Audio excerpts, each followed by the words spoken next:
Amazing afternoon, Barangay San Antonio. Thank you so much for having me here. My name is Karel Mangalyag Herrera and I am truly honored to partner with Barangay San Antonio. Maraming salamat kay Barangay Captain Leasing. Thank you so much, sir, for inviting us here. And we are looking forward to this partnership of Train Station, our company, with Barangay San Antonio. I know marami sa inyo dito are residents of course in San Antonio. Kami po ay taga San Antonio rin. Ang aming pong office ay nakalocate din dito sa Barangay San Antonio. And of course kami rin po ay taga Pasig. Kami po ay nakatira dito sa Pasig. So nakakatuwa po because this event is para sa mga taga Pasig, mula sa mga taga Pasig. So thank you so much. And as we are welcoming people here in the room, there are people starting to come in. And some of you might be watching this video after the live event, and that's fine. This will be just posted on the Facebook group of Barangay San Antonio. So, kung meron ho kayong time to just watch this and look at how we can bounce back, how we can be supported emotionally and mentally, how we can help ourselves at this time. A lot of you are in business, a lot of you are employees, yung iba po sa atin ay nakaranas ng challenges sa panahong ito.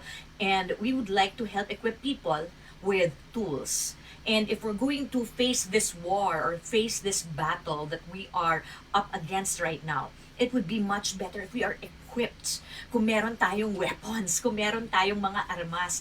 And the first thing that we would have to equip would be ourselves, our minds and our hearts. And that is the topic for today. That's why we're going to talk about emotional and mental agility. So I just want to welcome all of you who are here today. Thank you so much for having us once again.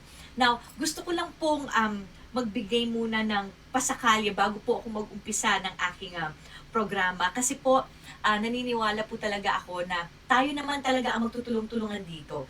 There's no other person who can help us first but ourselves. We start to give ourselves compassion, kindness for us to be able to do this. Yes, from Mark Julius Pangilinan, I love Pasig. Ang sinasabi po niya, yes, totoo pong mahal na mahal po natin ang Pasig at natutuwa ako. Ito po ang isa sa mga nauunang initiatives. One of the first few initiatives na ginagawa ng isang barangay para sa kanyang constituents. No other barangay ay ganito ka fast forward mag-isip, ganito ka agile mag-isip at ganito ka-resilient mag-isip. So, thank you so much sa ating barangay captain. Captain Leasing, maraming salamat po. So, as we talk about these things, how do we bounce back emotionally and mentally so that we can be well?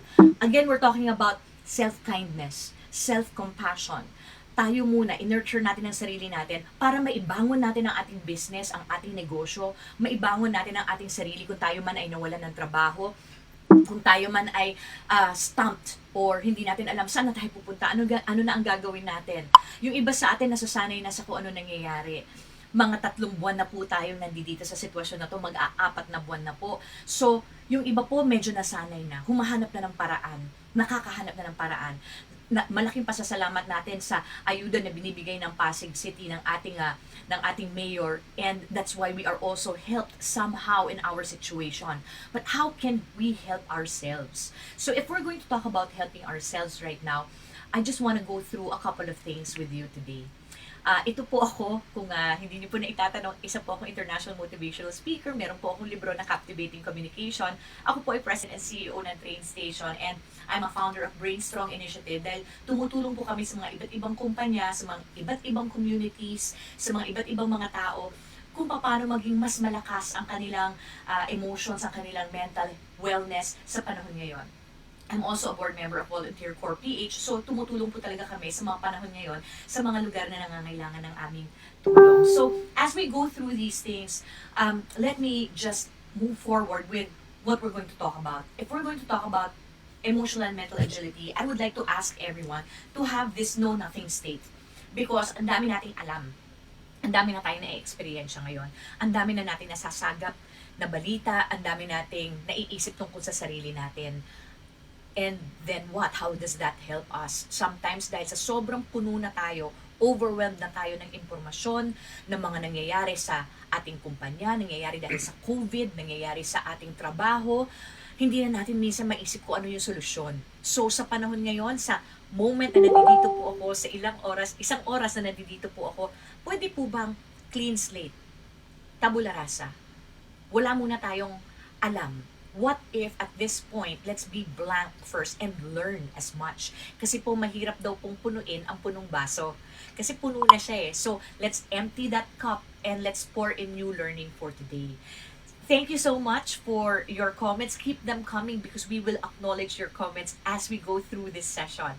So, maraming salamat din, Sir Bry Arcega, sa yung sinasabi na very timely itong topic ngayon. Totoo po, dahil kakaiba na ang panahon ngayon. Ibang-iba na po. Ang mga nakasanayan natin mga bagay, ibang-iba na. Nung isang araw po, ako po ay nagpunta ng isang restaurant kasi nag-allow na po sila ng 30% na opening ng mga restaurants and establishments. At habang kaming mag-asawa ay kumakain, kumagat po ako ng tostada chips. Alam niyo po ba yung sa Chili's, yung tostada chips na may salsa? Nung pagkagat ko, tumulo po talaga yung luha ko na hindi ko inaasahan dahil sabi ko, ito na yung bago. Ito na yung bagong normal. Hindi natin alam kung gaano katagal itong magtatagal. Hindi natin alam kung ilang buwan pa ito or ilang taon. So how do we equip ourselves if this is going to be prolonged? If this is going to be for a long time? So if we're going to recover these things, how do we recover our own sanity, our own health, our own selves? How do we recover that? We're going to talk about resilience in a changing world. Ang ganda po ng salitang resilience. Base po sa dictionary, ang salitang resilience, babasahin ko po ang ibig sabihin ng resilience. It's the capacity to recover quickly from difficulty. The capacity to recover from difficulty quickly. So, gaano tayo kabilis? Gaano tayo equipped na mag-recover? And for an object, sa isang object, kapag resilient ang isang object, that object is able to spring back into shape. So kung na-dent yan, na nagkaroon ng konting ang tawag nun, indentation, yan, na-bunking ng konti, paano to babalik sa kanyang original state or form? So if we're going to talk about resilience, alam po ba ninyo na lahat tayo ay born resilient? Nasa DNA po ng ating katawan yan. Nasa ating biology po yan. Paano? Pag nasugatan ka, 'di ba? Resilient yung iyong katawan kasi gumagaling siya on its own. Hindi mo siya kailangang utusan na, hoy, gumaling ka. Hindi, gumagaling siya on its own. Kahit ano po ang naging sakit natin, gumagaling tayo, not unless the body has already does not have the capacity to recover. Yun po, hindi na siya resilient. So, if we talk about nature, tingnan niyo po ang nangyari nung nangyari itong lockdown. In a matter of 2 weeks, yung mga ilog po natin, yung Pasig River, nakikita ko po sa labas ng aking bahay na mas malinis po siya. Yung Manila Bay po, luminis po. In just a matter of a few weeks, nag-iba po ang sunsets natin, nag-iba ang ating skyline. Pag nakikita ko po ito sa hapon, ibang-iba yung itsura niya because our world is healing. The world, nature in itself is resilient and so are we. Ang aking pong mother-in-law ay baldado kalahating katawan. And kahit po na baldado ang kanyang kalahating katawan, she's able to still function. Even human beings na merong grabing kasakit, grabe ang sakit na kanilang pinagdaanan, they're still able to recover. So what about this? What about emotional resilience? Kapag may pinagdaanan tayo, kaya ba nating mag-bounce back? Kaya ba natin na mag-bounce back from a difficult situation? So if we're going to talk about resilience, what we need to do is to get back up. How do we get back up? And we need to have that agility to get back up. Ano ba tong agility? Agility means moving quickly. Pagiging agile. Ikaw ba ay maliksi na magresponde sa isang sitwasyon? Kapag may binato ba sa'yo, kaya mo ba itong saluhin? Alam mo ba kung anong gagawin ito? Sa mga basketball game nga eh. 'Di ba? Ikaw ba ay agile? Sasalo mo ba yung bola? Nakakatakbo ka ba ng mabilis? Nakakadribble ka pa ba ng mabilis? So, if you are talking about physical agility, it's responding to the situation with speed. Bakit speed? Because every single day matters. Every single day counts. Right now, every single week counts for businesses. counts for employees. Alam natin yan. Kung tayo po ay isang empleyado at yung kumpanya natin ay hindi kumikita ng isang araw, 2 araw, 3 araw, 1 linggo, 1 buwan, 2 buwan, 3 buwan, it is affecting so many other people. So, if we're going to talk about these things, I want to move forward, pero pwede bang mag-shout out at this point? Mag-shout out lang po ako kay Kevin Alfonso's Lopez Concepcion. Mark Julius Pangilinan, miss ko nang maglaro tuwing Thursday sa San Antonio Court. Oh, 'di ba? Yan yung mga dati nating ginagawa. Izel Reyes, shout out from Corinthians Executive Regency. Hello! Ayan, mga taga train station din po yung mga iba dito. So maraming salamat sa mga nanunood right now. So if we're going to just bounce back, what are the tools we have? Ako po ay isang expert ng neurolinguistic programming and applied neurosciences. Kaya po, tinayo namin ang Brain Strong Initiative. Ano po ba itong neurolinguistic programming? Ang neuro ay ang tinatawag nating brain, ang ating neurology, ang ating nervous system. So when we talk about neuro, hindi po siya pag-iisip lang, oh, this is how I think. Okay? Hindi siya ganoon kasimple, although our brain is a computing machine. Ganun po siya magproseso ng impormasyon. Kung ano natanggap mo, pinoproseso yan ng ating utak. Kaya kung nagbabasa ka ng Facebook, nagpapanik ka pagkatapos mo magbasa ng Facebook, pinoproseso kasi ng utak mo yung panic na yon or yung worry. Lahat ng mga information na natatanggap natin mula sa barangay, pinoproseso natin yan. Yung mga 15% na amilyar na discount, uy, pinoproseso ng utak natin yan. And what does it mean to us? Kung ikaw ay wala kang binabayarang amilyar, wala sa'yo yon. Kasi hindi importante sa'yo eh. Pinoproseso ng utak natin kung ano yung importante para sa atin. So, when we are processing things, there are things that affect us, that make us afraid, that threaten us. And there are things that reward us or we feel pleasure with. Yun po talaga ang nangyayari sa ating utak. Pleasure and pain. 'Di ba? Bakit mo kinakain yung mga paborito mong pagkain sa Pinoy Midnight Snackers? Meron pong grupo sa Facebook na ganyan. Bakit kayo kumakain ng mga ganyan sa gabi? There's pleasure in eating. That's why we're drawn to certain things. Now, there is also pain in certain things. Na bakit may mga taong ayaw mo? May mga sitwasyon na ayaw mo. Siguro po sa panahon nitong lockdown, itong ECQ, ngayon po meron tayong GCQ, maraming bagay kayong ayaw gawin. Yung iba ayaw lumabas kasi natatakot na hindi pa rin ako safe. Dahil natatakot sila dahil may mga bata sa bahay or meron silang mga magulang or meron silang mga buntis or may mga sakit sa bahay na ayaw nilang i-expose. There's pain, there is threat. That's why ayokong lumabas. While yung iba naman, may pleasure in going out na talagang miss na nila. Makakonect man lang ako. Meron po akong mga nakikitang post na since allowed na po ang restaurant opening ng 30%, sino sa akin dito, sa mga tao dito ang sasama sa akin kumain sa restaurant? Yun ang talagang uhaw na makasama na ng mga tao. So, how do we label these experiences? Ito po yung lengguwahe ng ating utak. Kung ang lengguwahe po ng utak natin ay gusto ko to, there is pleasure in it, we are moving towards it. If ang lengguwahe sa utak mo ay ayoko to, then your brain is moving away from it.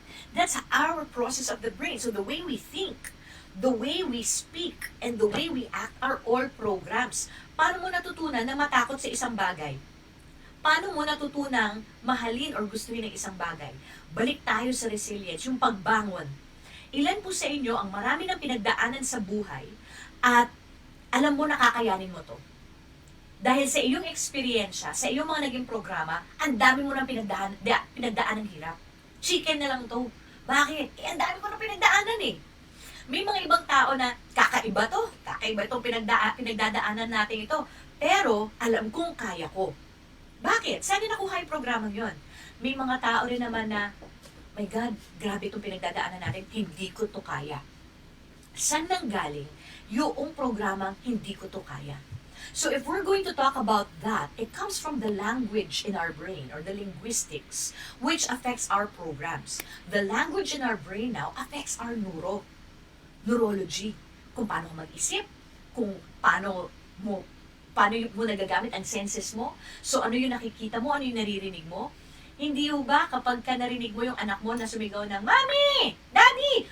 Kahit sa gitna yan ng maraming tao, alam mong anak mo yan. Because your brain is able to know that is the voice of your child. Nakaprograma na siya.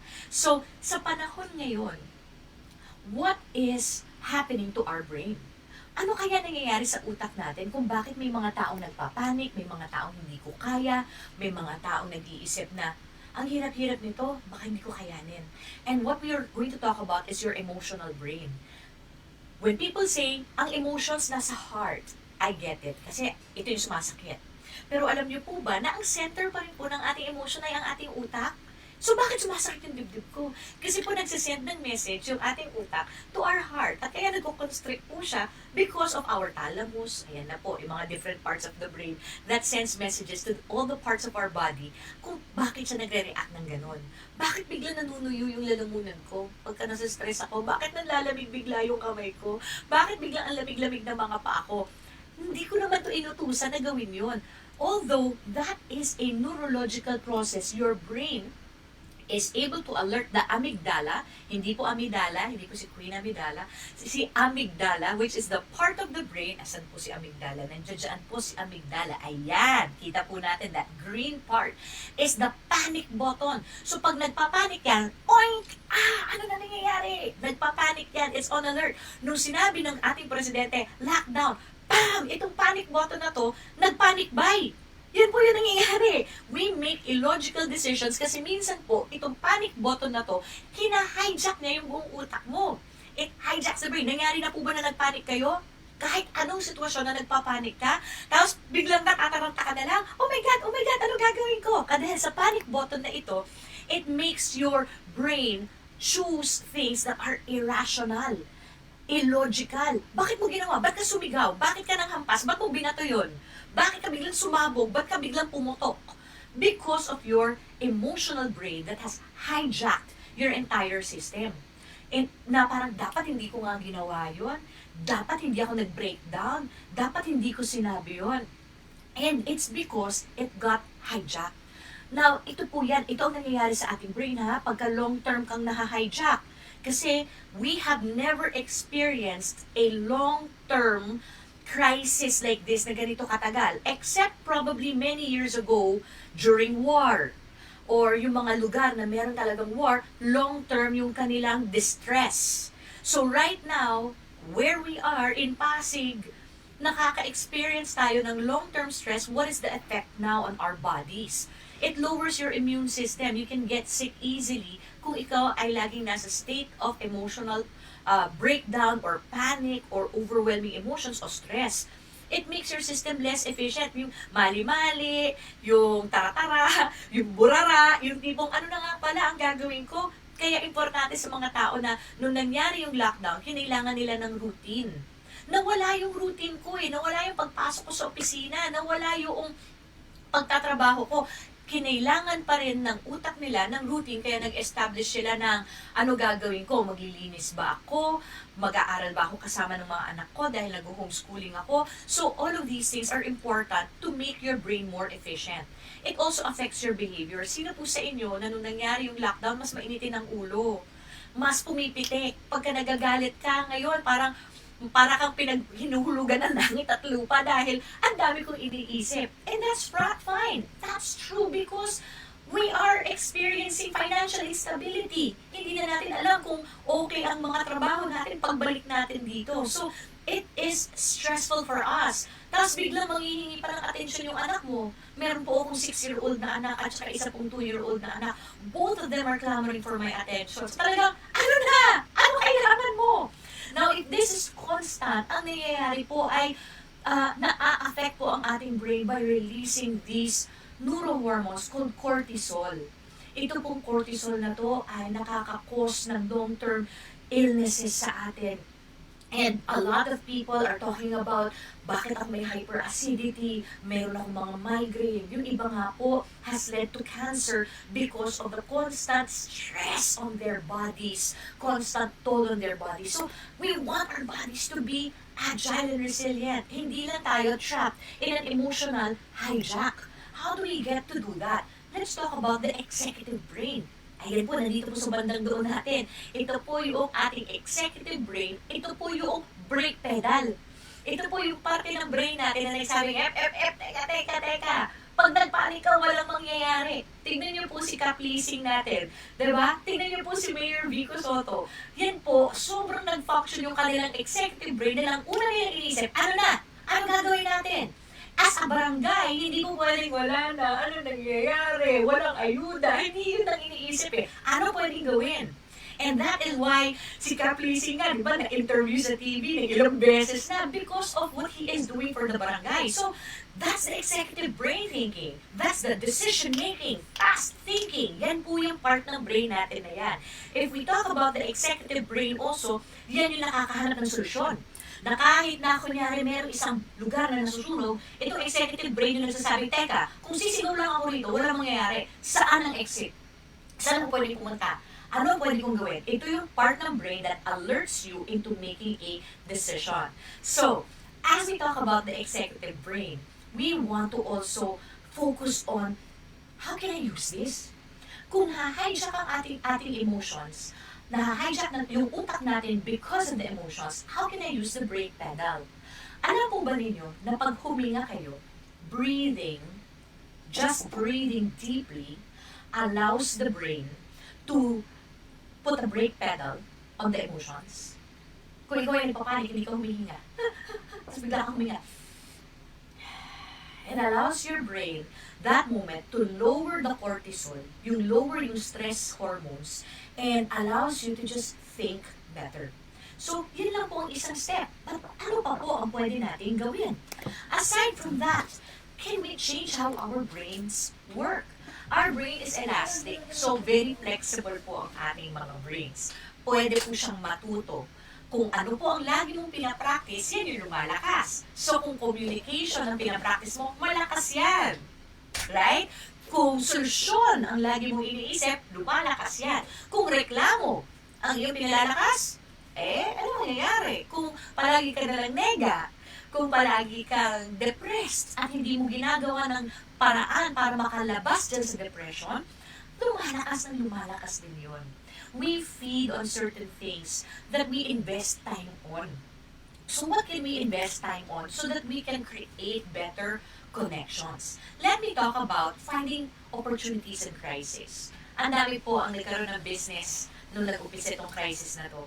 Di mo ba, nung nagkaroon ng lockdown, all of a sudden may mga gumagawa ng tinapay, gumagawa ng pagkain, gumagawa ng merienda. Sa amin lang pong building, ilan po ang nagbebentahan, meron kami community, ilalagay lang po sa lobby, nagkakaroon na lang ng transfer online sa bayan. Nagkaroon po ng maraming opportunities kahit po nagkaroon po tayo ng crisis. May mga ibang tao na nakahanap ng trabaho online.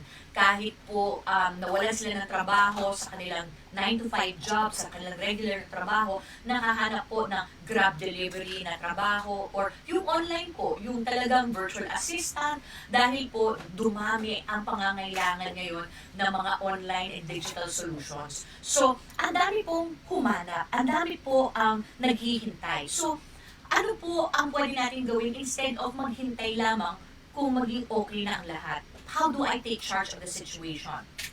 Look at the situation right now. What can I do in this situation?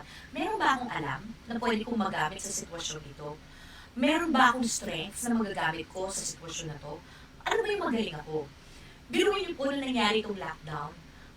Ang training company po namin, train station, we have to do live trainings. Most of these po, talagang face-to-face, rock the house po. Talagang nagtatawanan yung mga tao, nagpapalaro kami kasi ganun po kami magturo. Kailangan fun pag nagtuturo. And then, natanggal yun. We cannot have more than 10 people in a room. Lalo na nung lockdown, hindi ka talaga pwede lumabas. So wala kaming business, wala kaming pwedeng gawin. So what could we do with this situation? We had to learn ano yung meron, ano yung pwede. And merong pa rin Facebook Live, merong Zoom, merong mga MS Teams. So we had to find different routes para makapag-training pa rin kami, makapag-talk pa rin kami, maabot pa rin namin yung mga audience namin. And ang dami po sa katunayan, parang mas marami kaming maaabot ngayon dahil sa online training, dahil pwede na po natin gawin anywhere in the country or anywhere in the world. Hindi na po namin kailangan lumipad para mag-talk. Dati po kailangan ko lumipad ng Hong Kong or ng Amerika para lang mag-training sa Amerika. Ngayon hindi na. Pwede na ako nasa camera. So, itong sitwasyon na to, merong benefit akong nakita pa rin, although malaki ang natanggal din sa aming opportunity. Of course, napakalaki. But what can we do with it? And if you are clear with what you can do, if you are clear with what you want to do, what is it that you want to do, then even if they cut your legs, putulan ka man ng binti, kaya mo pa rin gumapang. Kasi klaro ka sa kung ano gusto mong gawin. Kung hindi ka klaro sa gusto mong gawin, konting sakit ng paa, ay, kung kaya, konting discomfort, ay, mahirap. Pero kung klaro ka sa kung ano gusto mong gawin, cut my legs, I will crawl. So that's what I always tell people when I talk about this thing. Now, what can I pay attention to? Meron ba akong new learning na mapapay attention to instead of the sorriness that I have or the sadness that I have or the regret I have? I had a lot of that. I felt that. Siyempre, iisipin ko yung mga empleyado ko na naapektuhan nito. Hindi lang naman ako. Ang dami naming empleyadong maapektuhan. Marami akong trainers na naapektuhan. And what can I do? Meron ba akong pwedeng matutunan? And I had to learn. Nag-learn kami ng Zoom, nag-learn kami ng MS Teams, nag-learn kami ng kung ano-anong platform. I had to learn how to translate what we can do online. I had to learn things online.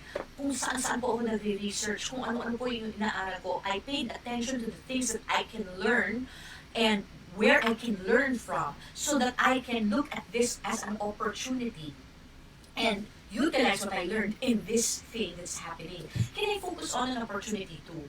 What is available? What does the world need right now? And at the time of so much pain, I always think of the world needs inspiration, right? At the time of so much pain, the world needs compassion. So, kung itong ginagawa ko is going to help people feel more compassion for others, for themselves at this time, then I'm somehow making a little bit of a difference in a world that is so full of pain. So, that is what I'm paying attention to. Ano yung kindness na pwede kong magawa? Ano yung inspiration na pwede kong magawa sa araw na to? Ano yung learning na pwede kong magawa sa araw na to? Ano yung pag-aalaga sa sarili ko, sa asawa ko, at sa mga anak ko ang magagawa ko sa araw na ito? Anong pag-aalaga ang magagawa ko para sa mga magulang ko sa araw na ito na hindi kami magkita? So, if you are going to pay attention to those things, there are probably more things to look at than just worry. Now, what can this situation teach me? May tinuturo ba sa akin to? Pinagagaling ba ako nito? Ano ang maaari ko makuha from this situation that can make me better in the long run? There must be something there. Because hindi naman nangyayari itong sitwasyon na to nang wala lang. Meron at meron kang pwedeng maisip na matutunan dito. How is this making me better in the long run? How is this making our business stronger in the long run?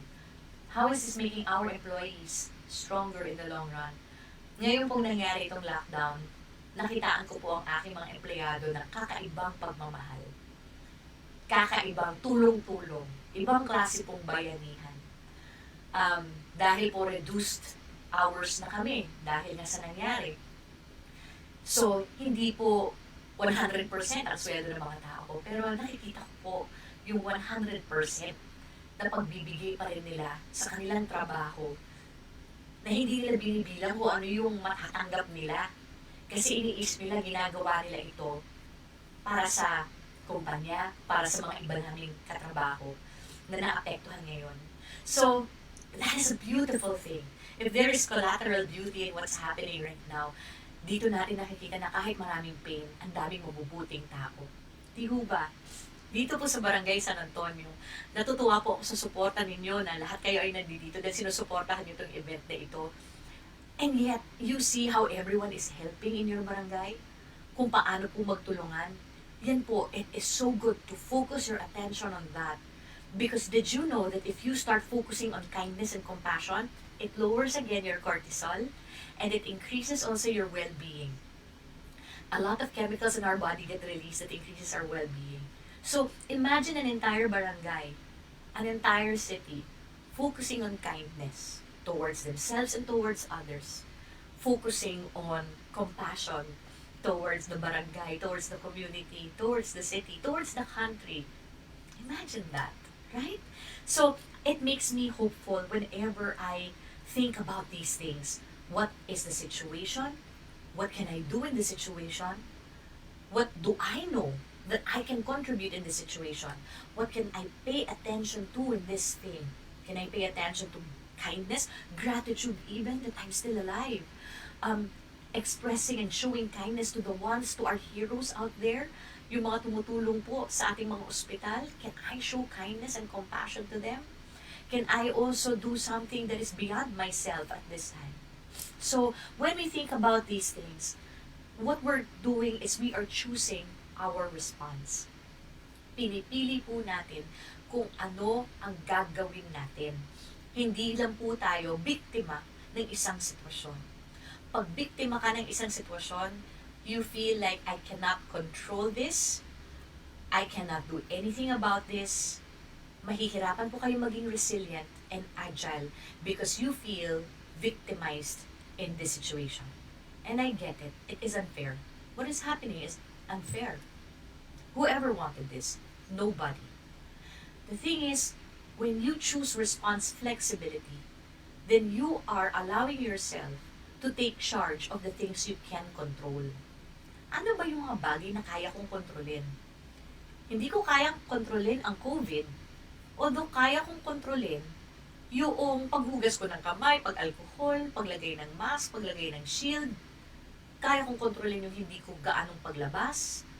Kaya kong kontrolin yung social distancing kapag ako mismo ay kailangan lumabas. So those are things that I can control. I cannot control my company's performance at kung ano ang magiging trabaho ko, but I can control what I can contribute at this time. What I can do at this time. I can control my schedule sa araw na ito. So yan po yung tinatawag nating response flexibility. Kung ako po ay nagiinit ang ulo dahil makulit ang aking anak, pwede kong piliin if I will communicate kindness still. Because my child does not understand what's going on. Hindi maintindihan ng anak ko itong work from home, itong live na ito, hindi niya maintindihan. Kasi dati kailangan ko umalis ng bahay para magtrabaho, para gawin yung talk ko. Ngayon, yung anak ko kakatok ng pinto, merong hihingin, ganun eh. Hindi niya pa maintindihan. How can I choose my response in these things? Because we can. Hindi po tayo hayop. Yan po ang kagandahan ng executive brain natin. Ang prefrontal cortex po natin ay iba sa ibang hayop. Wala po silang analysis. Hindi po yan nagpo-proseso at nagsasabing, ano kaya pinakamagandang paraan para sagutin ko itong tanong na to? Ano kaya pinakamagandang paraan para sagutin ko itong sitwasyon na to? Hindi po ganun ang mga hayop. Tao tayo. And that's the beauty of what God created in us. This capacity to choose. The free will. Oh, He created this part of the brain to choose how we respond to things. And if we're going to choose how we respond to things, can I be resourceful? Kung ano ang wala akong kakayahan, saan ako pwedeng makahanap ng tulong? Kung merong wala, meron bang available ang ibang tao to help me out? If there is a lack of a resource, can I be as creative as possible with what I have? Gusto ko sanang pakita sa inyo dahil yung anak ko, gustong gumawa ng robot. Gusto niya may robot siya. Pero papaabot ko lang sa asawa ko. Kasi gusto niyang magkaroon ng robot. And dahil po sa mga delivery sa bahay at sa pag-grocery ng asawa ko, ito po ang ginawa ng anak ko. Binutasan niya dyan, at saka dyan, at nilagyan sa likod ng mga pakpak para magawa po niyang robot. So at this age, my son is learning how to be resourceful. Kung wala, ano yung paraan? Kung hindi pwede, may paraan ba? And that's always my thinking. Pag sinabihan ako ng mga tao ko na, hindi pwede to eh. Ang tanong ko agad ay, ano ang pwede? So naka-lockdown tayo eh. O ano pwede? Hindi tayo pwede magsalita in front of a live audience na face-to-face. O ano pwede? And I am grateful for Facebook, for an opportunity for us to be live with all of you. I'm grateful for Barangay Captain Leasing for giving us this audience so that we can speak in front of so many people. So, let us be resourceful. Now, if we talk about resourcefulness, and I just want to recap what we talked about at the beginning, our brain is affected by language. Our language affects our programming. So if I ask all of you here right now, kahit na nasa bahay lang po kayo, pwede po bang islouch nyo, bagsak nyo lang ng konti yung balikat ninyo at sabihin nyo, pagod na ako. Pagod na ako. Correct? Now, if you straighten your shoulders, breathe in through your nose, and say, pagod na ako. Pag iniba mo ang iyong pangangatawan, naaapektuhan ang iyong pag-iisip. Subukan mo lang. Just do. Do something. Exercise, play with your kids, have fun, maglaro lang muna kayo. Pag stress na kayo, malay ninyo, habang naglalaro kayo with your kids, dun ka bigla makaisip ng solusyon sa pinagdadaanan mong problema. Madalas po, pagka nagsashower ako or nasa banyo po ako, dun ako nakakaisip ng mga ideas ko. Pag nagkakape, dun ako nakakaisip ng ideas. Bakit? Kasi yung utak mo hindi stressed, hindi hijacked. Pag yung utak mo hijack, ang hirap makaisip ng solusyon. Pag yung utak mo hijack, ang hirap makaisip ng tamang desisyon. So I have to look at how I'm thinking because it affects how I feel. And what I do also affects how I think. Your psychology affects your physiology. And your physiology affects your psychology. So, how do we change all of these things? Tingnan po ninyo, ano ang storya na nasa utak nyo. Kung ang story sa utak mo ay ayoko tong taong to, ano yung pangangatawan mo? Malayo ka, di ba? Ayoko siya eh. Kasi your brain is experiencing the threat. Kung ang story sa utak mo ay gusto ko to, ay nako, miss na miss ko na to. Pag nakita mo yan, pare! Dude, hello, mare! Because your body moves towards it because the story in your brain is you like it. So, what we're trying to do right now is changing that story. Instead of just seeing the story na lockdown, mahirap, hirap na tayo. Can we change the story and ask what are we learning from this? What can we do in this? How will this make me better in the long run? Changing that story. Seeing a better picture. Your story affects the state that you're in. So kung ako, meron akong pagod na ako, yun yung story ako, it affects how I feel, right? And it affects now how I receive everything around me. Dati po, pag pagod na ako dahil galing ako sa talk, pagbukas ko ng pinto, yung anak ko nakakatawa eh. Nagpapatawa yan, sumasayaw ng gangnam. And dahil sa pagod ko, minsan, ang pwede mong sabihin ay, mamaya na anak, mamaya na, pagod ako eh. But if the story in my head is, I value my child. I want to be a great mom. I want to communicate with my child. I want to connect with my child. Kahit anong pagod ko, pagbukas ko ng pinto, I will do what I can to connect with my child. Pero meron po akong style. Sabi ko po sa inyo, psychology affects physiology. Yung storya sa utak ko, naaapektuhan yung nararamdaman ko. Pero meron po akong ginagawa bago po harapin ang aking mga anak. Pwede niyo po itong gawin bago kayo humarap ng isa pang challenging situation sa mga kabarangay po natin. Pwede niyo pong gawin to. Ilagay po ang kamao dito sa harap. Gumanito lang po ng konti. Gumanyan ka lang ng konti. Bago ka humarap sa kahit anong problema. Dahil iniiba mo ang pangangatawan mo bago ka humarap sa kahit anong sitwasyon. Ang isa ko pa pong ginagawa, pumapalakpak po ako ng 2 beses pagising sa umaga. Tataas ko ang aking 2 kamay. Sabihin ko, amazing! Dahil po ang gising ko. Bakit? Mahirap yung haharapin kong araw eh. So kung babangon ako na, pagod na, toothbrush, ligo, bihis, it affects everything because I do it in a slow, grudging way. But if I do it in an exciting way, meron ba akong magagawa? Kapag nagulat po yung mga katabi nyo, yung asawa niyo, amazing niyo, sabihin niyo po, walang ba sila ng trip? Pwede po yan. Because I would want to have a better story in my head.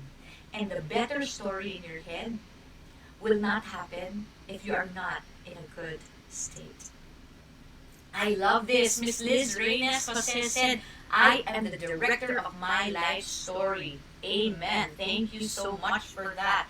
I also want to commend yung sinasabi ni Miss, ayan, meron pa po. Hi lang po kay Miss Annabelle Zaisibel. Nice talk. Thank you po so much, Miss Annabelle. Isn't that interesting? We can take charge of the story that is happening in our heads.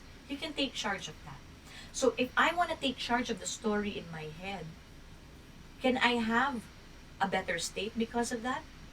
If the story in your head is, I want to see what I'm grateful for, then you can zero in on the things that you're grateful for right now. I don't know if you can chat and put on the comment section, what are you grateful for? Are you grateful that you're still alive, that you're still okay? There are people who've lost their friends and their family and people that they cared about. And that hurts. Although, as I lost my father 2 years ago, one of the things that I had to focus on was my gratitude that he was my father. The gratitude that I'm able to love him for as long as I could, for as long as he was able to receive it. When my father had a heart attack, in 4 days he died after the heart attack. But the last 4 days we had with him, even when he was in a coma, lahat kami talagang nakapaligid sa kanya, walang umuwi, nakabantay sa kanya, sa kanyang deathbed. We were singing to him, singing praise songs to him, praying with him, hugging him, serving him. Nag-I love you kami ng paulit-ulit sa kanya. And even if you've lost someone so special, I hold on and I savor the love. Be grateful for the love. You know, that is a beautiful thing. That's the story that runs in my head. So that I can look at this situation and just be grateful. So, what other stories can I have in my head to help me now?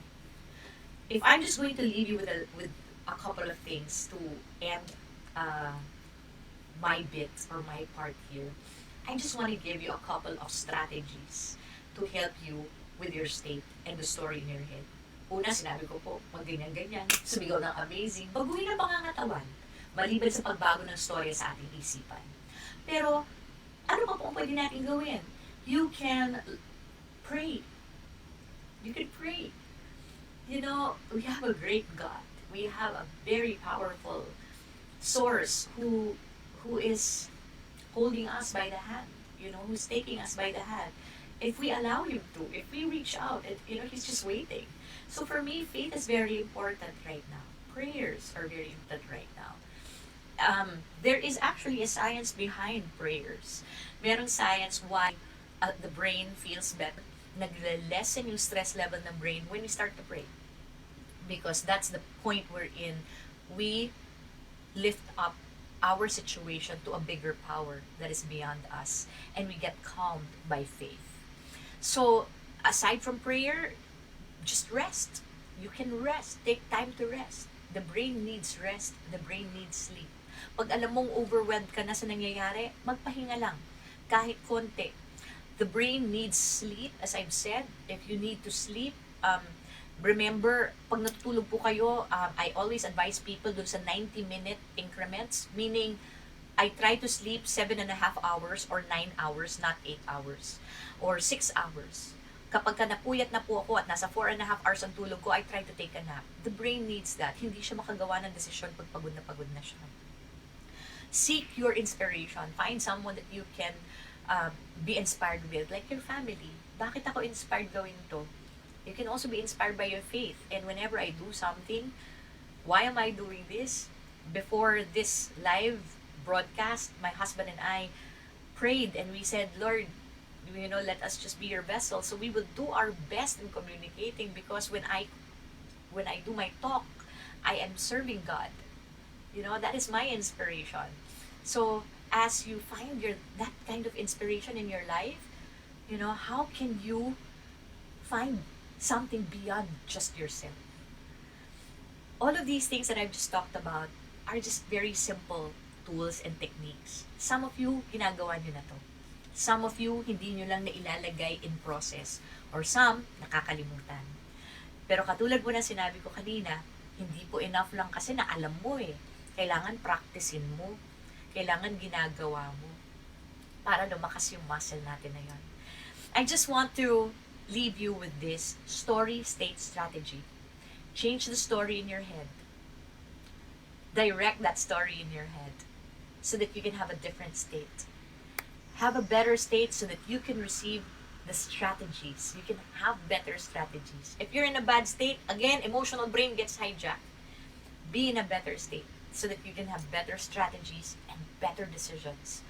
If you cannot think of a solution, know that that is the time to take a break and just be inspired, find your flow, do something you like, play with your kids. Ako po, magpapatugtog lang ako ng isang Elton John. Ayan. Tapos sasayaw na kami ng mga anak ko. It takes me 2 minutes to jump up and down with my kids. And I'm energized. And I sit again, and then I do my work. So, I would like to thank all of you for this opportunity. We're from Train Station, and we hope for future partnerships with Barangay San Antonio. At this point, I would give room for question and answers, and I will call out your comments para po mabanggit naman po natin yung mga sinasabi natin dito sa comment section. Pero kung may tanong po kayo, I would be so glad to answer them. Ito po from Miriam Ferrer Esconde. I am grateful that I'm able to wake up every day with the assurance that God is with me in my everyday walk. That is true. Alam niyo po yung isang favorite ko na storya sa Bible, yung sinabi niya na sinabihan niya yung mga apostles niya, pumunta kayo doon sa sa tubig and sumakay kayo ng bangka. Tapos biglang ang grabe nung storm. 'Di ba? Hindi niya sinabing sige, sasama ko kayo dyan sa bangka. Hindi ganoon eh. Or gusto niyo pumunta sa bangka? Hindi. He commanded the disciples to go to that water. And the water got very tumultuous. Naging magulo yung water. And if you remember that story, the disciples saw Jesus walk on water. And they saw him calm the storm. And right now, we have that storm. And he's just asking us to keep our eyes on him so that we can walk on water. And I think that can only happen with faith. Liz Reynes Jose, I'm grateful for having slowed down for some time now. It was a great chance to re-energize again. That's true, Liz, no? We learned again. I am able to see my children again. Imagine ko nung busy tayong lahat, nakikita ko lang yung anak ko pag patulog na sila or tulog na. Sisilipin ko na lang sa kwarto, tulog na po. Ngayon, nakaka-lunch kami together, nakaka-dinner kami together, nagtatawanan pa rin kami together. So it's really a matter of scheduling also, time management na itong time na to is lunch with them, dinner with them. Ano pa po ang mga sinasabi dito? From Norma Medalla, we can overcome all these trials and difficulty with God's love and mercy. Pray, absolutely. I am truly a believer of that. Meron pa pong mga sinasabi sa itaas. Ayan, titignan po natin. I'm from Nitz Villanueva. Thank you for your talk. Maraming salamat din po dahil nandito po kayo. I'd like to see, ayan, may mga shout out. Ayan, mga shout out. Uy, Miss Norma Medalla said magaling po ang speaker. She can easily capture her audience. Salamat naman po ng marami. Thank you po. Meron pa akong nakikita kanina na very inspirational from Patty Leasing. Thank you, Miss Patty, for this. Anyway, meron pa po ako nakikita sa taas. Marami pa pong mahaba-haba na nagsasabi. Meron pa po, yan sa taas. Ayan, si Joey Duque. During this pandemic, I choose to wake up with positivity shining over me. That's right. To feel lightness, because when we start to feel the lightness as well, our brains are open to more opportunities, right? To more solutions. Pray and find God inside your heart. Coming from Annabelle again. Ito po from Hing Caridad. I like this. In every situation, we can always prepare ourselves for more difficult times. Always accept when we're unable to change. Always learn to love our fate and what happens to us. And always prepare to start the cycle once more. There is a study of hedonic adaptation. Hedonic adaptation is yung utak natin talagang built to get used to things. Nasasanay tayo. Like for example, gustong-gusto mong magkaroon ng kotse. Okay? Or gustong-gusto mong magkaroon ng ganitong klaseng trabaho. The minute na makuha mo siya, masaya ka. But after a while, sa sobrang nasasanay ka na meron kang kotse or meron kang trabaho, eventually you take it for granted. That's what happens with hedonic adaptation. Meron kang dream husband or dream wife. Gustong-gusto ko, ito yung taong gusto kong pakasalan. Napakasalan mo. After 10 years, after 5 years, wala nang excitement masyado kasi yung hedonic adaptation nga po yung nangyayari. So, this same adaptation bias we have in our brain, yan din po yung nagsasanay sa atin kahit mahirap ang isang sitwasyon. When we experience a bad situation, as well as a good situation, know that our brains are able to adapt to it. In 3 months, nasanay na tayo sa lockdown. So I think that is, and not only just accepting it, we have to see what we can learn from it so that we don't just adapt to it. Because kung ako po ay nasanay na sa aking happy marriage, as I've said, I can take it for granted. So I really purposefully try to savor my marriage. I think of things that I could savor about it, to be grateful about it every day. It's very important to do those things. And to even just make sure that I value the time that I have. This is the time that we have, and we need to learn how to value these things. A couple more people. Thank you from Lynn Soropia saying it's an inspiring talk. Ayan po. Thank you po. Si Sir Nelson Casalan, we need to hear more of this inspirational talk in the midst of difficult times. Thank you, Miss Karel. And Brgy San Antonio, Cap Leasing. We're looking forward to this too.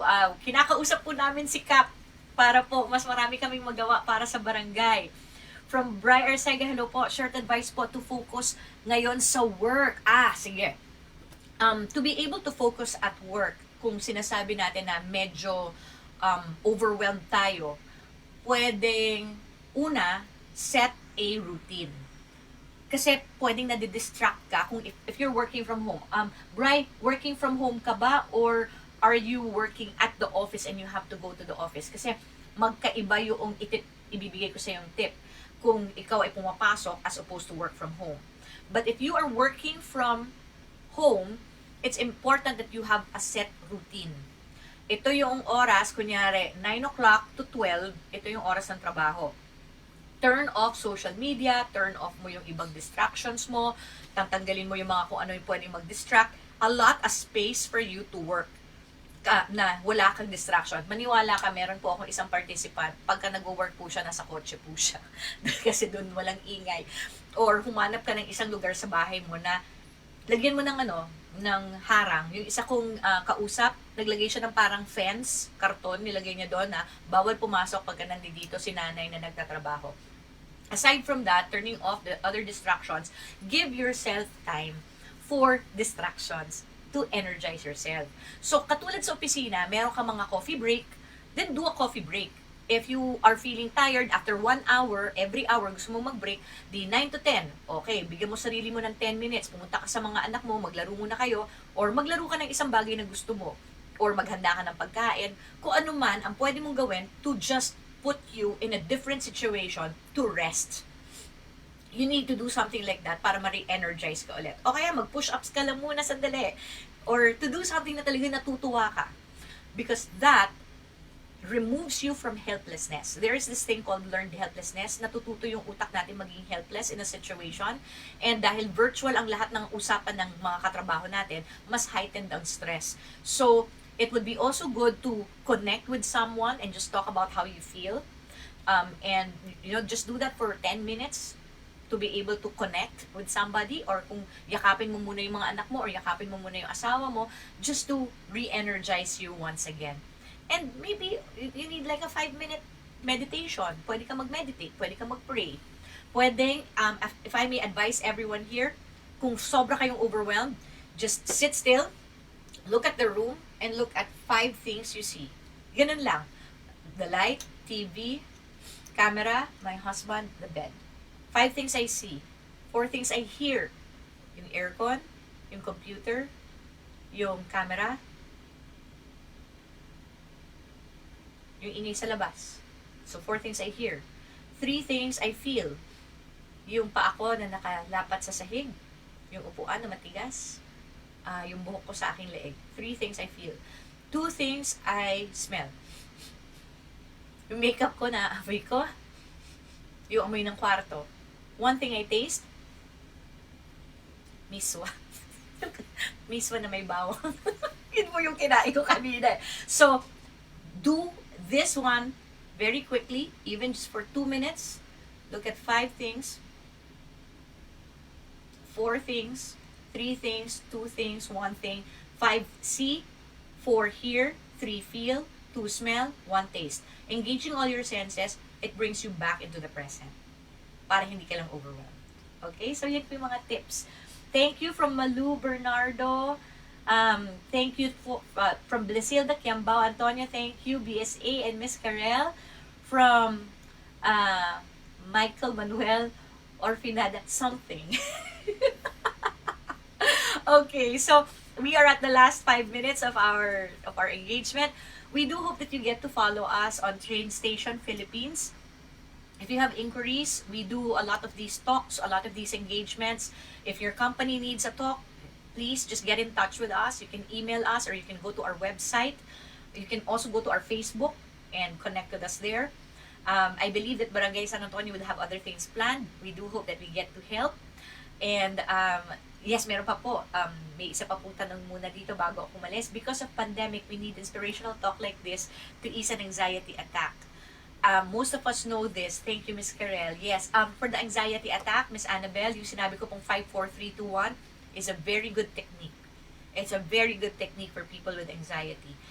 We also try to let just people breathe and focus on something that they are grateful for. Just keep that thought or focus on kindness. Just say, I'm being kind to myself. I'm being kind to myself. I'm being kind to myself. If you just keep on repeating that, that can help you in anxiety. Looking forward to your next webinar from Miriam Ferrer Esconde. Thank you po. From Michelle Fernando, thank you Trade Station Philippines, Ms. Karel and Captain Raymond Leasing. From Marky Leasing, thank you. Maraming salamat po. From Bri Arcega, thank you po. Really a big help. Mabuhay po kayo. Mabuhay din po ang Barangay San Antonio. Mabuhay po tayo mga kapasig. Thank you, Ms. Karel. Looking forward for your next webinar. Maraming salamat po. God bless everyone. As I've said, please contact us on Train Station. Go to our Facebook, Train Station Philippines. Add us if you'd like. Send us a message if you have any other questions on anxiety, because we provide coaching as well for business coaches as well. We have that. If you would need other training programs for your companies, please do get in touch with us. We would want to help more people. We've been helping a lot of public school teachers right now to help people deal with the new normal. So kung meron po mga teachers sa Kapasigan, maaari po ba ninyo kaming i-link up ng mas matulungan po namin sila sa panahon ngayon. Thank you so much and God bless you everyone.